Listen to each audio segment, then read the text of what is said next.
In this video, we are going to continue with the third property of isms, that is the property of ism or type of the ism. And so let's go ahead and get started with this property. So type or ism, and actually this is very simple property wherein we are just looking to find whether an ism is definite or indefinite. Indefinite ism means I'm referring to any ism. Like for example, if I say a pen, a book, a chair, a room, I mean any pen, any chair, any room. That is indefinite. And what is definite? When I specifically refer to a particular pen or the chair, so that is definite.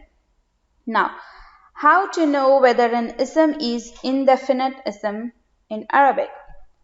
So in order to know an ism is indefinite, we have to look at the ending of an ism. And the presence of tanween lets us know that that ism is indefinite. So indefinite, the Arabic term for indefinite is nakira.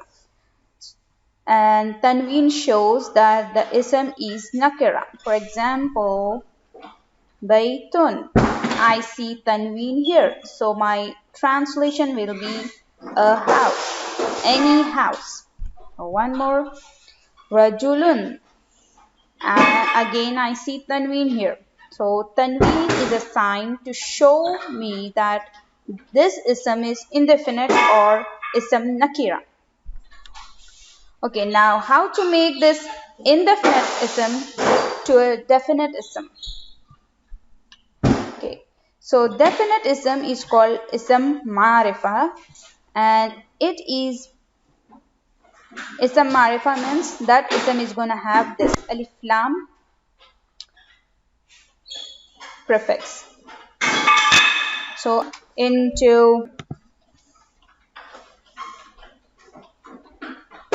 how to change this indefinite ism to a definite ism? So all we have to do is add alif lam to this here and remove one sign. Okay, that is very important. Okay, remove one whole sign and we have to give alif by. Tanween and alif lam cannot coexist together. When we give alif lam, we have to remove tanween. So now al-baytu means a particular ism, a definite noun, ism marifa. Okay.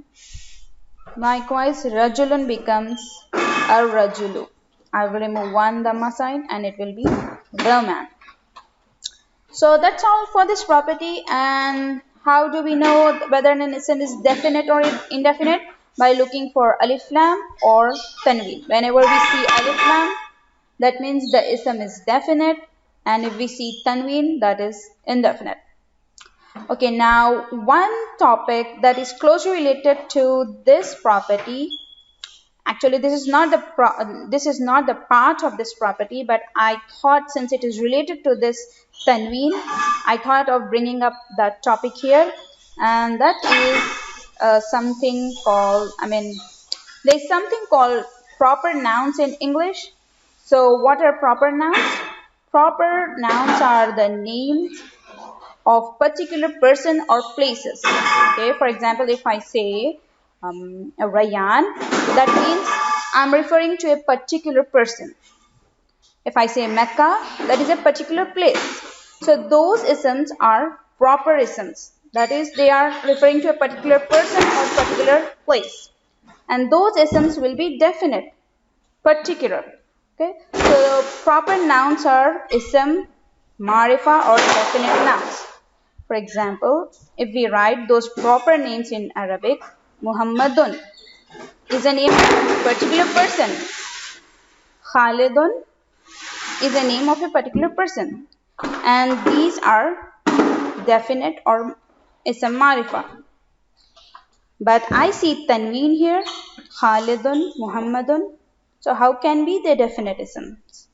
They are definite because they are proper isms. They belong to particular person. So that is the reason I got these nouns here.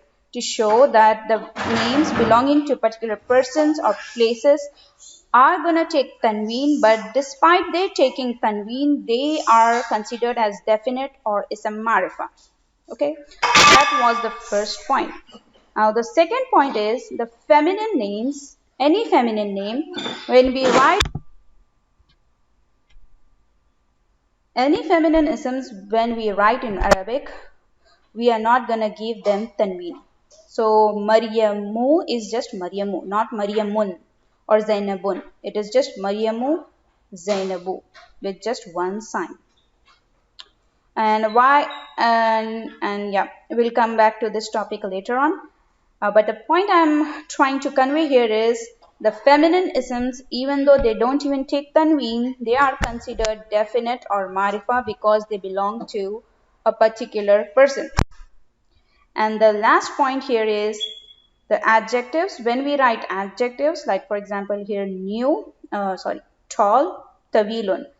I write tawilun with tanween, tawilun. So that doesn't mean that I translate tawilun as with a article here, tall. No, this is not applicable. Like there is no such thing as definite and indefinite with adjectives. Definiteness and indefiniteness only belongs to isms here. Adjectives are just tall. We cannot give articles to them, or we cannot call them definite adjective or indefinite adjectives, even though we see them with tanween.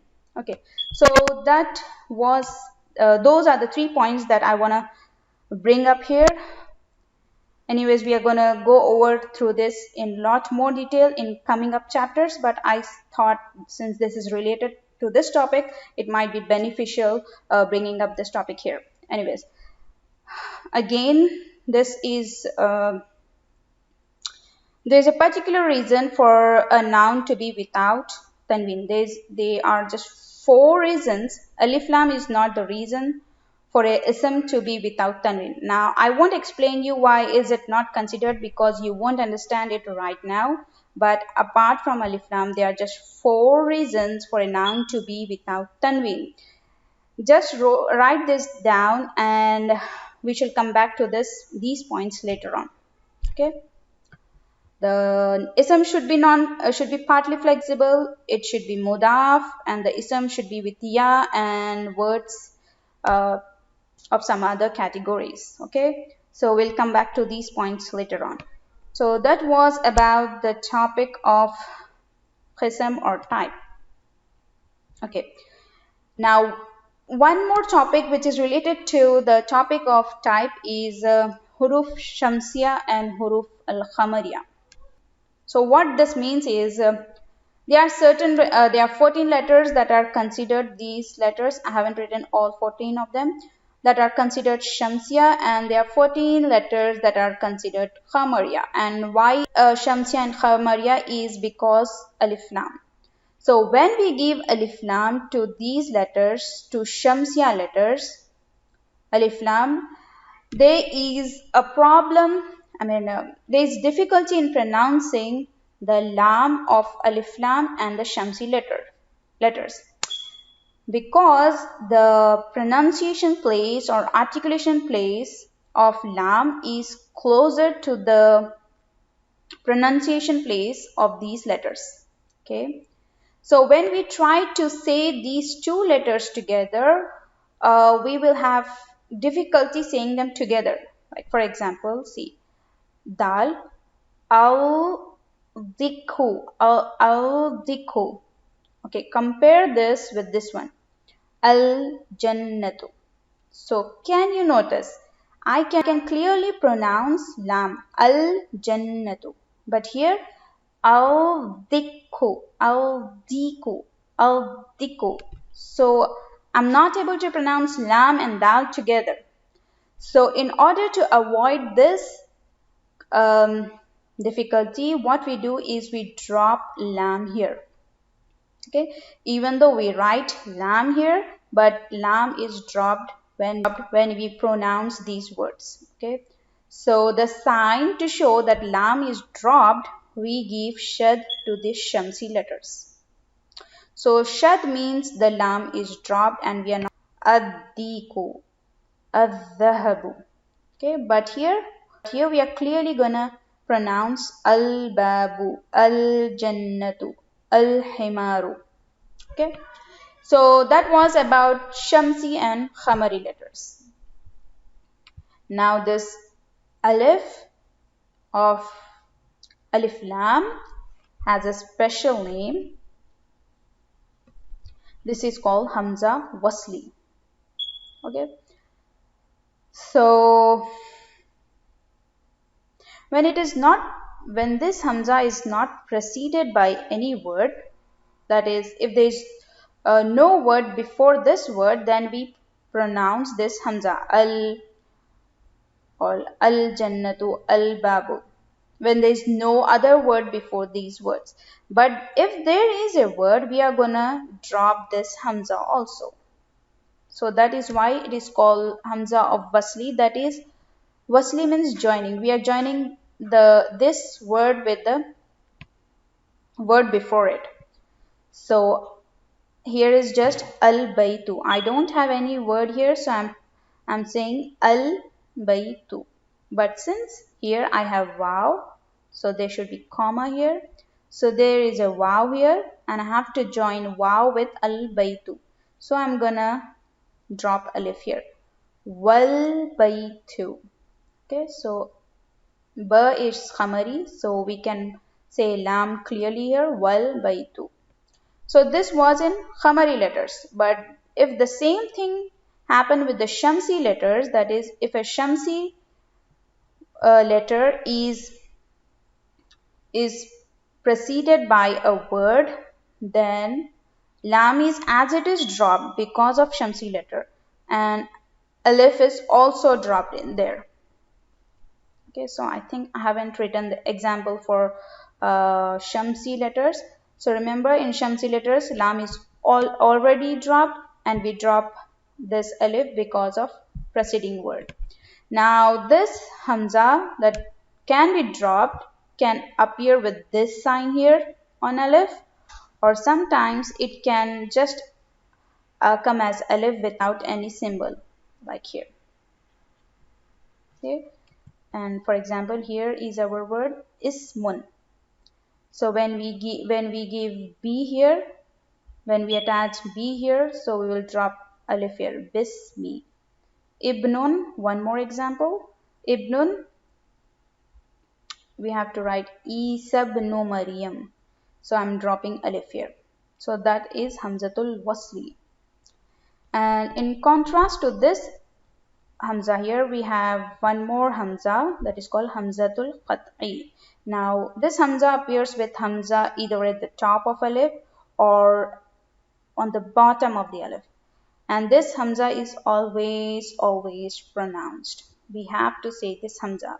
Hamzatul Qat'i cannot be dropped. It is just this Hamza, Hamzatul Wasli, that is dropped depending on its position in the sentence. And Hamzatul Qat'i is with Hamza sign and it is always pronounced. Akhadun and id. Okay. So now let's move on to some exercises.